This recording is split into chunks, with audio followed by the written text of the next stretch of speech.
Nothing here is a document. These are my years the way I remember them. The women stay unnamed, and I don't get to tell you what any of them was thinking. Late 2014. I was 58, 6 months into this country, and I had 4 conversations running at once. I thought that was what a personal life looked like. On a second date in Metro Cebu, I asked a woman whether she ever found the small blue umbrella she left on a jeepney. She put down her fork. "Thomas, that wasn't me." She was right. The umbrella belonged to another conversation. 2 days later, she ended it in one line and gave me no reason. I have never known whether the umbrella had anything to do with it. 12 years later, a man who had been in the country 3 weeks asked me one question about all of it. I have gone back to that table more than to any other evening from that year. I apologized right then before I could think of anything smarter to do.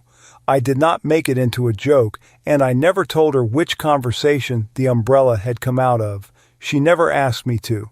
She was about 36. She had every right to pick up her bag and go, and she didn't. We finished the meal, and the evening ran out the way ordinary evenings run out. 2 days later the message came. One line, in the middle of a weekday. She was not going to see me again. There was no reason in it. I did not get one. I never got one, and I am not inventing one for you now, so the story sits flatter. Tig. I wrote 3 answers to that line. The first explained the umbrella. The second explained the umbrella and apologized again. In the third, I just asked whether that was what it had been about. I sent none of them. Everyone was a way of putting a question back in her hand so she would have to pick it up. Twice that evening, I opened the thread to check whether she had read the line I had not answered. She had, both times. What I finally sent was 4 sentences. I told her I understood, I thanked her, and I asked her for nothing. Then I never wrote to her again. Before that week, when a woman went quiet, I told myself she was busy, and busy costs nothing. This was not quiet. This was a person telling me plainly that I was finished, and I still felt fine. I had 3 conversations open. Then I took it to Liza. Liza is my longtime friend and co-host. We have never been a couple. She asked me 3 questions that afternoon, and by the end of them I had stopped counting conversations and started spending whole days on one person. December 2014. Of the 4, 1 was still running, and she did not live in Cebu. She lived in Tagbilaran across the water. We had been writing for weeks and the writing was good. That was the trouble with it.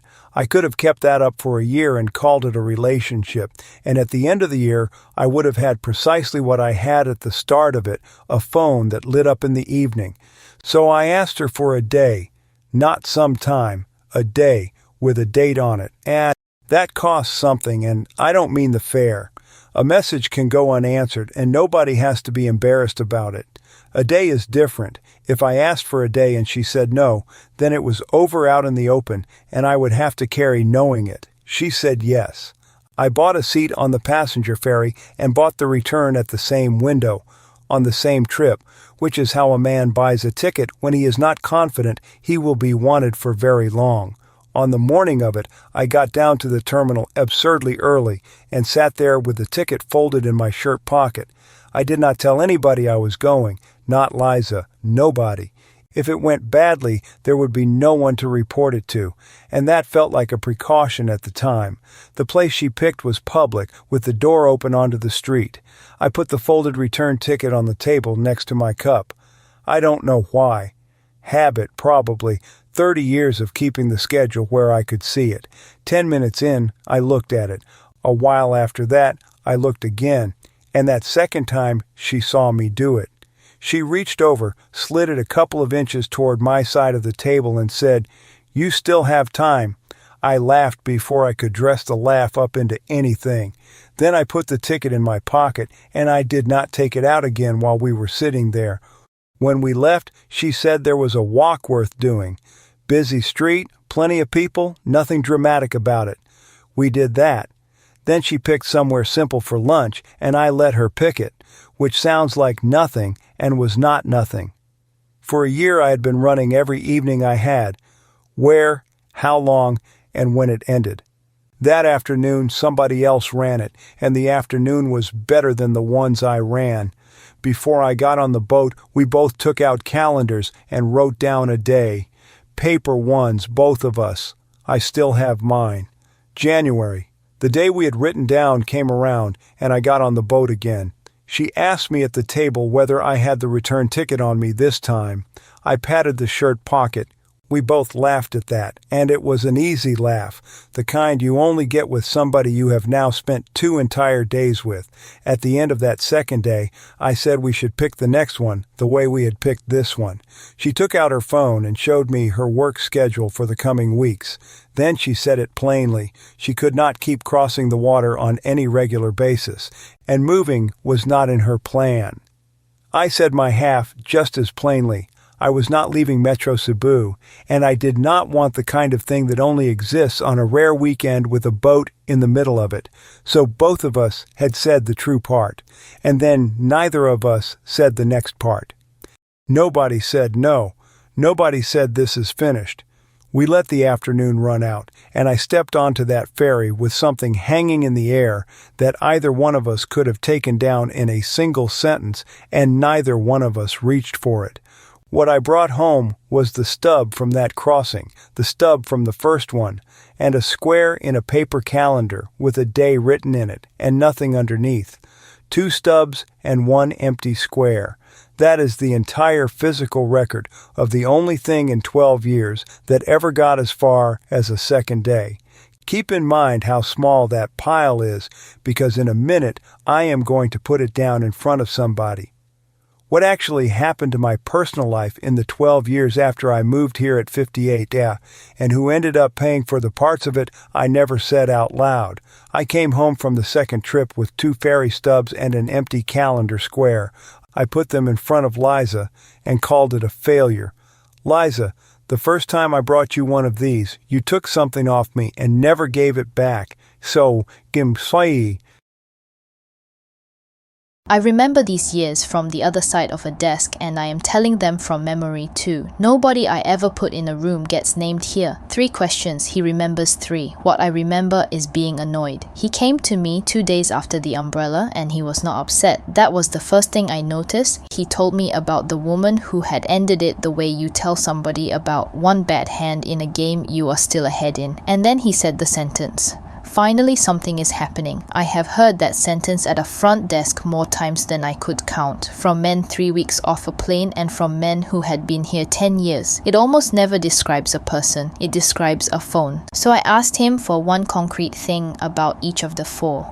What hours does she work? What does she want a year from now? What did the 2 of you agree for the next time you see each other? On the first one, for one of them, he did fine. After that, it was pieces. A detail here, a joke there. And one of those pieces he had already handed to the wrong woman at a second dinner. He did not argue with me, and he did not explain himself. He went quiet, which for Thomas is a large thing to do, so I said it. You don't have several relationships, you have several beginnings. And then I stopped talking. I did not tell him what to do about it. I did not offer to introduce him to anybody, and he did not ask me that day, and I was glad he did not ask.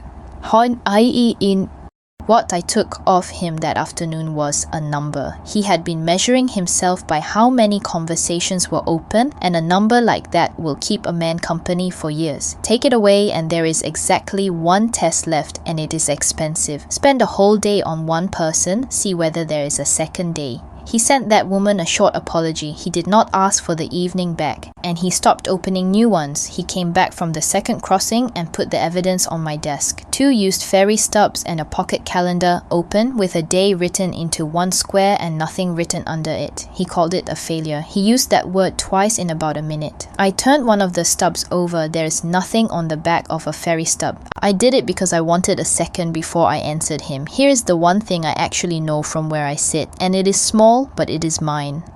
A used ticket is the only physical proof most people ever get that a day really happened. Nobody keeps proof of the days that did not happen. There is no stub for those. So a man puts 2 real tickets and 1 empty square in front of me and calls the whole pile a failure. and he is throwing out the only 2 things in it that are real so he does not have to look at the third. 2 meetings were real, Thomas. So is the empty date. An empty square is not a day that got cancelled. It is a question nobody asked out loud. Cheese tight the unbe fi. Then I gave him the part he had not come for. I was not going to tell him what those 2 days had been. I was not going to decide that for 2 adults from a desk in another city, one of whom I have never met and never will. Half of that answer lives in Tagbilaran. The other half was in his own pocket, and the phone works in both directions. And I said the last part out loud. This was the last one of these he was bringing to me. Not unkindly, I like him, and I had liked hearing about the boat. But he had brought me the umbrella, and now he was bringing me the empty square, and as long as I kept taking them, he would never once bring them to the person they belonged to. He sat there for a while, then he said, "All right," which from him means he heard it and does not like it. So the empty square was still a question, and it was not mine to answer, and I told him I was done being the one he brought it to. Thomas, you called her 3 weeks later. Tell them who said the word no out loud. Enom daini and datin kite. 3 weeks. That is how long I let that square stay empty. I would like to tell you I was thinking it over. I was waiting for a message that would either restart the thing or finish it, so that whichever way it went, it would not have been my doing. Then I called her. I did not warm it up. I asked her straight whether there was going to be a 3rd day, the kind we had already had twice. She did not say no. She gave me the schedule again. Different words, same weeks, same shifts, same water in the middle. And sitting there with the phone against my ear, I worked out something I have not been able to unwork out since. She was not going to say it, and I had stopped waiting for her to. Whatever her reason was, I never got it. Saying the word was simply nobody's job. And anything that is nobody's job stays open for the rest of both your lives. So I said it. I said no out loud on that call. I told her I did not think there was a 3rd day in this, and then I told her the day I had known it, which was the end of the 2nd trip, sitting on the boat with her schedule still in my head. I did not hang it on her work, and I did not accuse her of anything. I asked her for one thing. If she was ever in Cebu for her job, she could tell me, and I would put nothing into it. She said all right. That was the first ending I ever said out loud in this country. I was 58 years old, and it took me 21 days to get there. Nothing happens in this one. That is why it is in the video. That same evening, I closed the rest. Every conversation, still sitting on that phone, one after another, short and polite and finished. I counted them while I did it. 2. I felt excellent about myself for about 4 days. On the 4th day, I went to go out and found I did not have anywhere to go. 9 months in this country. 2 places in the whole city I had ever been to on my own, and both of them were places I had gone to meet somebody. That was the map. I ate standing up at a counter more than once that week, because sitting down at a table on your own is a statement, and I did not feel like making it. I reread old threads, not hers, older ones, from the 4. I sat there reading conversations I already knew the end of, and twice I got as far as reaching for the app, not to meet anybody. I want to be blunt about that, because it is the least flattering thing in this video, and it is the true thing. I wanted it open so that something would arrive. Both times I put the phone down, face down, and left it on the table. I did not open it. I walked over to a small school 2 streets from my building and signed up for a Cebuano class. 1 evening a week. Household words. Nothing romantic about it. I got my own introduction wrong on the first night, and a teacher half my age made me say it again in front of everybody. I stayed. I kept going. Same evening every week. Not because it was useful. 6 weeks of household words gets you nowhere with anybody, because it happened at the same hour on the same night, and it was the only thing in my week that did. And that hour did something I had not paid for. It put me in the lobby of my own building at the same time every week, going out and coming back, while the same people were going out and coming back. Hold on to that hour. A year from here, it is the only reason a stranger ever got introduced to me at all. 6 weeks in, I had stopped being a man with 2 places in this city and turned into a man the building could describe. Not a better man, a described one. That is the only thing I started in 2015 that is still running in 2026. From then on, the question stopped being, how do I meet more people? It became what my week looks like when nobody writes back, and I did not answer it by myself. I went to the one person I knew whose job was the front door, and I asked her to grade me. 2016. I was 60. The couple on the 4th floor started talking to me because of that hour. Same lobby, same evening, week after week. You cannot stay a stranger to people on that schedule. It took months of nothing but hello. Then one week they asked whether I would like to meet somebody they knew. I said yes before they had finished the sentence. I want to be honest about why. It was not their judgment, good as that was. It was that somebody had already spoken for me. In 2014, I was a face on a screen among other faces on screens. In 2016, I turned up with a reference, and I behaved better because of it, which is the embarrassing part. I was more careful with her than I had been with anyone, not because I had grown, but because there were people upstairs who would hear how it went. We met 3 times, all 3 in public, all 3 good, as far as I could tell, and across 3 meetings neither of us said one word about what it was. I had decided the introduction already said it. 2 people who knew us both had put us in the same room, and to me that was a document with everybody's name on it. Nothing left to negotiate, so I did the thing I am apparently very good at. I said nothing, and I waited, and I was comfortable because somebody else appeared to be carrying it. At the end of the 3rd one, she asked me, "What do you think this is?" 5 words, and I did not have an answer. Not a poor answer. None. I had never put it into words for her, and here is the worse half. I had never done it for myself either. I had let the couple on the 4th floor do that, and that is not transferable. I stood there long enough for the pause to be noticeable. Then I told her straight, in my own words, what I thought it was and what I wanted from it. I am not going to repeat what I said, because I said it to her. I had spent 2 years listening to other foreigners explain that a woman here would never put a question like that to a man. She put it to me in 5 words while I was still holding a cup. I am not drawing a national conclusion out of one woman. I am telling you the man at that table had a theory, and then I stopped because I thought answering her was the whole job. I said nothing to the neighbors.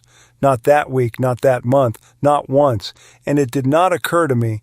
I mean that precisely. The thought never arrived. They had put their name on me. I took the name and went quiet with it, and I did not understand what that was until somebody asked me about it. For years, I had a theory that the channel was the problem. Being introduced by people who knew you both, that was the real thing. Apps were not. I only checked it much later. The Philippine government keeps a register of Filipinos who left to join a foreign partner, 11 years of it, 2013 through 2023. A third of them met online.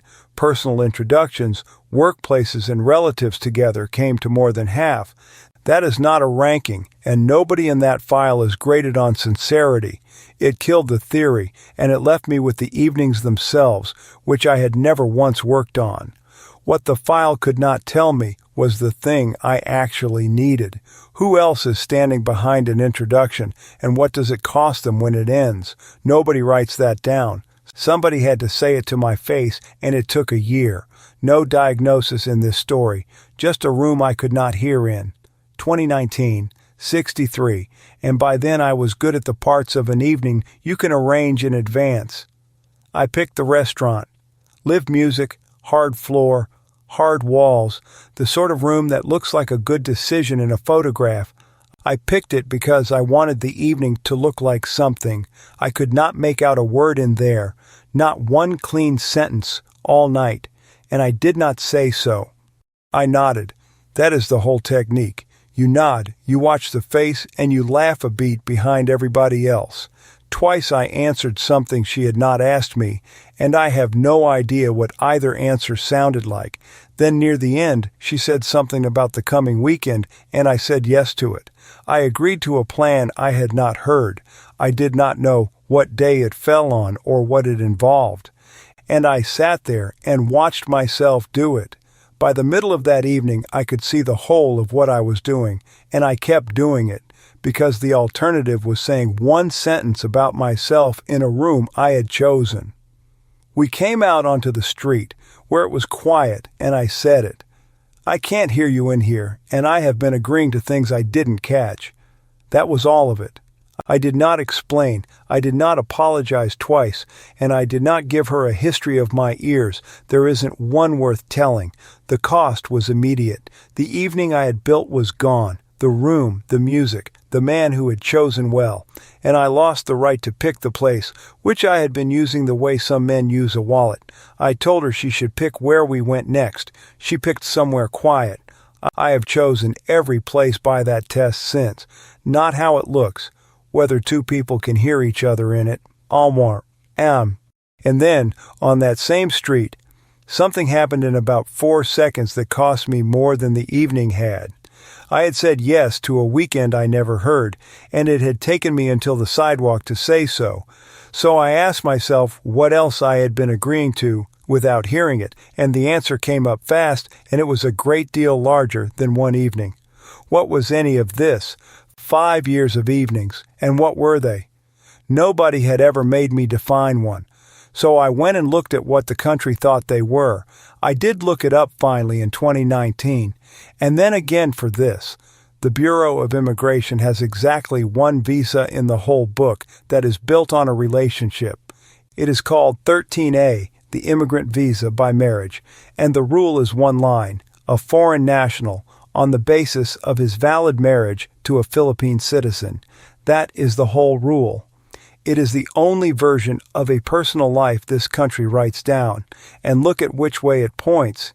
It gets me residence.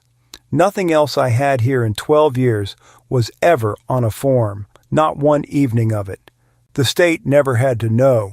A smarter man reads that and feels free. I read it and felt responsible. Nobody is checking, so the deciding has to be done in advance, by me, before anybody else is involved. I stood in my own kitchen and said that out loud, alone, the way a man does when he has just decided something and would like it witnessed. There was nobody in there. So I made myself a rule and brought it to Liza the way you bring somebody a gift. Liza, before that one, go back to 2015. I came to your desk and asked you for 2 things, and I did not get either. Al Wines. 2015. Yes, I know the afternoon he means. He came to the desk in the shirt he wears when he has decided something and stood there while I finished with a family who were checking out.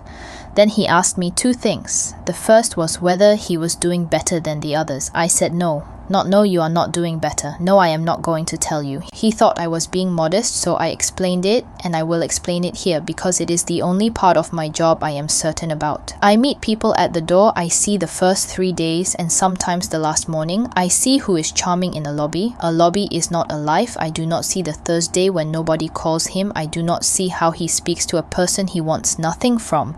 And by the time anything worth knowing about a man has happened, he has stopped walking past my desk. So I gave him the one thing I do observe from where I stand. I can tell you who is still here in 6 months. I cannot tell you why. That is all of it. It is not much, and men do not like it, because they came for a verdict, and a verdict is what I am not allowed to have. The second thing he asked for was an introduction. Somebody I knew. I answered that one with places where people are on a Sunday, which market, which church, if that was his thing. He listened and then he waited because places were not what he had asked for. He had asked for a name. So I told him something I had not told anybody, not once in all the years I had been standing at that door. I used to give names. It was the part of this work I liked best. I was good at it, and it made the rest of the job feel like more than a front desk. Twice the ending came back to me, not to the 2 people it belonged to me at my desk in the middle of a shift with a queue standing behind them. About a year before he put that page down, I stopped. And in that year, not one person had noticed, because nobody notices the thing you have quietly stopped doing. He came for a grade and he left with geography. He was not pleased. I let him be not pleased, and I went back to work, and that was the first afternoon I had ever admitted to another human being that I had given something up. A year later, he told me about the couple on the 4th floor. 3 afternoons, all of them in public, everybody very polite, and then it stopped. I asked him one thing: did you tell them how it ended? He looked at me the way people look when a question arrives in a language they speak. It had not occurred to him, not once. He assumed the two of them upstairs would work it out from the silence, the way you assume weather. Let me be precise about my side of that, because I was not being noble. My work is putting people in rooms with other people. Twice in 5 years, somebody has been angry with me over how something finished that I had nothing to do with, except that once in a lobby I said 2 names in the same sentence. Nobody ever comes back to tell you it went well. They come back for the other one. That is what I had been protecting myself from. And sitting there listening to 3 polite afternoons and the silence, I understood that my protection was working perfectly and that other people were paying for it. The couple upstairs were in the exact chair I used to be in. Somebody was going to be held responsible, and it was not going to be him, because he had already gone home. So that afternoon I made a decision about myself. It was not advice for him. I started giving names again, on one condition, and he was the first person to hear the condition out loud. Whoever takes a name from me tells the one who gave it how it ended, not why, how. Which means I am out in the open again on purpose, and I now have a rule that somebody will eventually break, and I will have to decide what I do about that when it happens. He went upstairs and told them himself. That is the only time in this story he did that, and he did it because I asked him a question, not because it came to him. 3 years after that, he came to me with a rule, and he set it down in front of me like a present. From now on, he said, he would only meet women closer to his own age. To be fair, to be honest about what he was, he had thought it through, and this was the decent thing. And then he waited because he wanted me to say it was mature. He had already worked out how he would explain it to other people. He had the speech ready. Men bring me their speeches. It is the most reliable part of my week. I did not say it was mature, and I did not say it was foolish. I asked him one question. What would you say if a woman of 45 made that rule about you? He is quick when he is not busy defending himself. He stood there a moment and said he would call it a decision somebody had made for him, and that was the end of the rule. He had sentenced it with his own mouth in about 8 seconds, and there was nothing left for me to do to it. I did not have to argue. I have never once had to argue with Thomas about anything he can hear himself say. I do not have a position on age, and I will not be acquiring one because there is a camera in the room. A woman of 45 who decides in advance that a man of 63 is not worth an hour is doing the same thing to him. Both of them are answering for somebody who was never asked. What interested me was not the rule. It was what the rule was for, because a rule like that does a job, and the job is not fairness.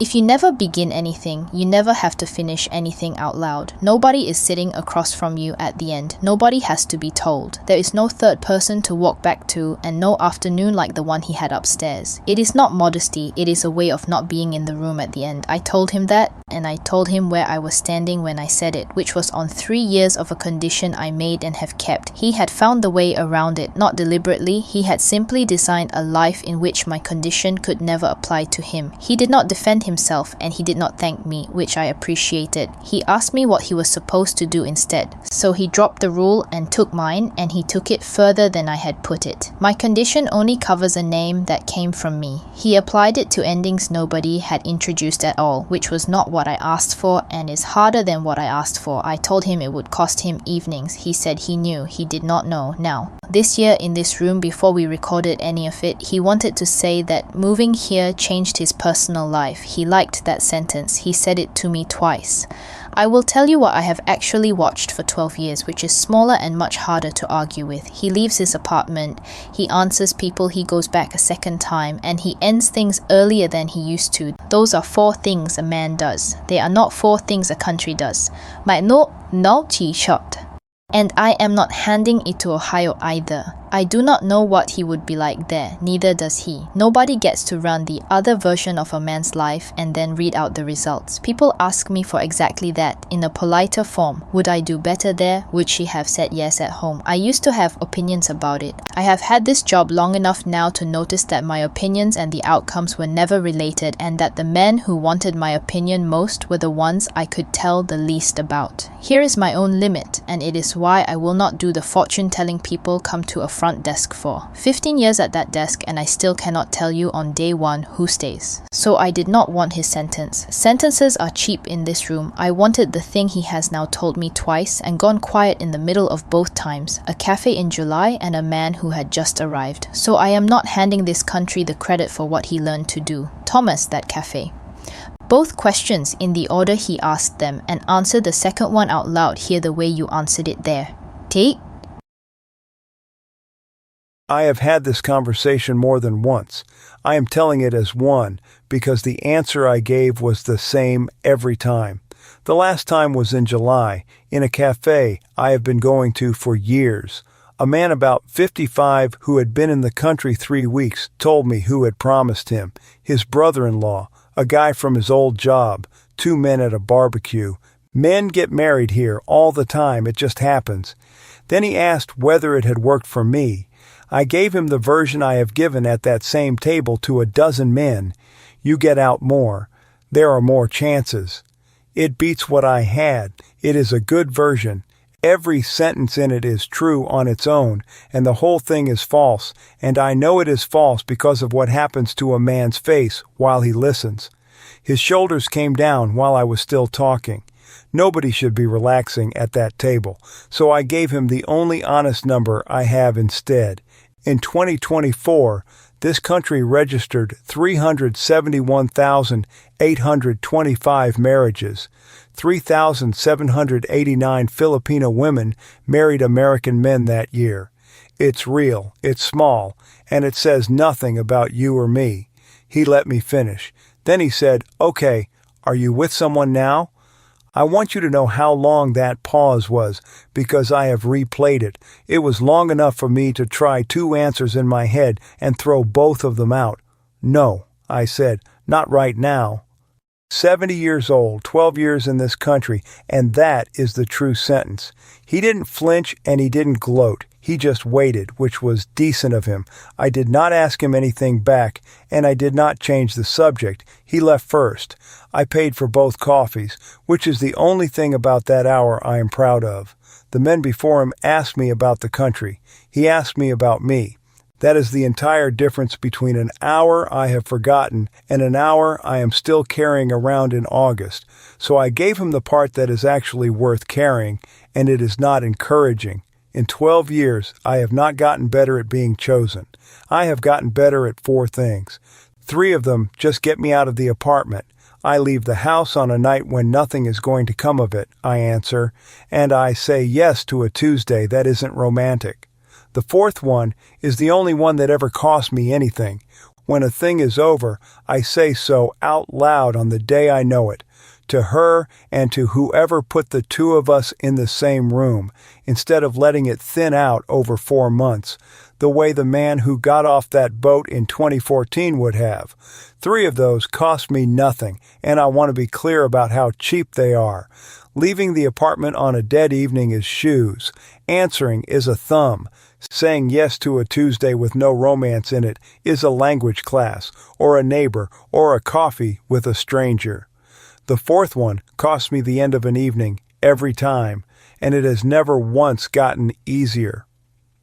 Guy, none of that is mine. I did not think it up, and I did not get it from the weather, or the visa, or the number of women in this city. Somebody told me in 2016 that an ending I could not be bothered to say out loud had landed on the 2 people upstairs instead of on me. I did not work that out. I was told. After we recorded that, I asked Liza to cut 1 sentence, not the story. 1 sentence, the one where I answer his second question. She said it was my life and my call, and she was not going to make it for me. And then she went back to her notes, which is the most Liza thing that has ever happened in this room. I sat with it for 2 days. Here is what I was actually asking for. I wanted to keep the 12 years and lose one line about myself. I wanted to come out of this as a man who learned some things, not as a man who is 70 and by himself on a Tuesday night in a city where he does not have a relative. My daughter watches these.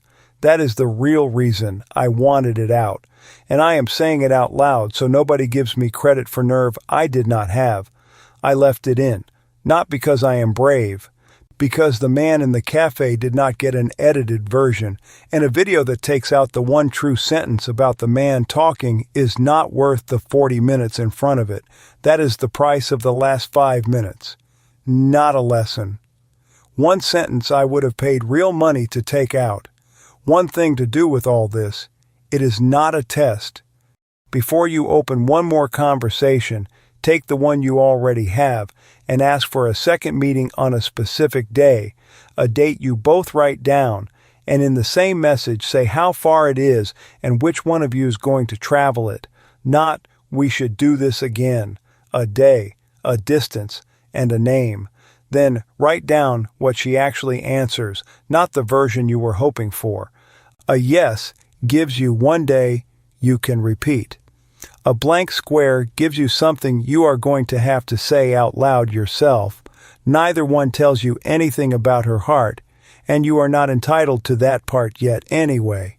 So, what happens to an American man's love life after 50 when he moves to the Philippines? Here is mine, and only mine. I got more beginnings than Ohio ever gave me. A beginning here costs a message. What is expensive is the second day with the same person, and in 12 years, I bought that exactly once, with a boat ticket after I stopped opening new ones. It still ended on 2 schedules and a stretch of water. None of it was ever written down anywhere. Immigration here has one visa built on a relationship, the marriage visa, and it is for the foreign spouse of a Philippine citizen. So the only version of my personal life this country was ever willing to record is the one that gets me residence. Everything else was held by people, the neighbors, Liza, the women themselves, which is why none of my endings here were ever private. Somebody always had to be told, I am not with anyone right now. Tramaubs. And there is no Philippine number that predicts the next man's answer. That includes yours. That is the whole answer. No countdown, no 5 types of woman, no 6 words that make her tell you the truth.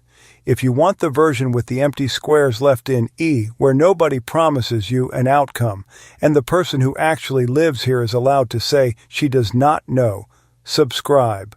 We'll keep making them this way, so